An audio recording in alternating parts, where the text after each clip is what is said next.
Isang mapagpalang araw po sa inyong lahat. Ngayon ay Balik Handog Sunday. Magbahagi tayo ng ating biyaya para patuloy na dumaloy ang pagpapala ng Diyos sa ating buhay. Sabi nga ni San Pablo, God loves a cheerful giver. Lahat ng biyayang meron tayo sa mundong ito ay galing sa Diyos. Kaya masasabi nating, we are truly blessed. One way to show gratitude ay ang pagbabahagi ng ating material blessings and resources sa pamamagitan ng Balik Handog envelope. Ito ay bahagi ng stewardship program ng ating parokya.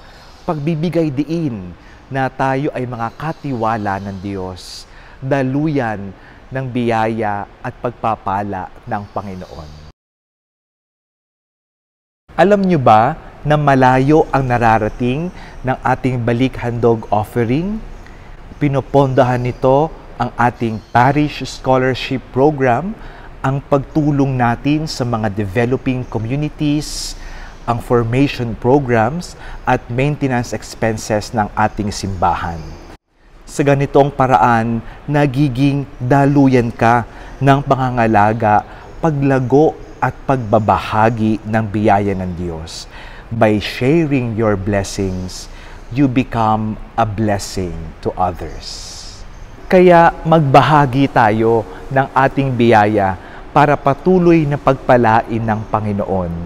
Lahat ng pag-aalay na galing sa puso, malaki man o maliit, ay kalulugdan ng Diyos. Give and it will be given back to you. Siksik, liglig at umaapaw na pagpapala mula sa Diyos.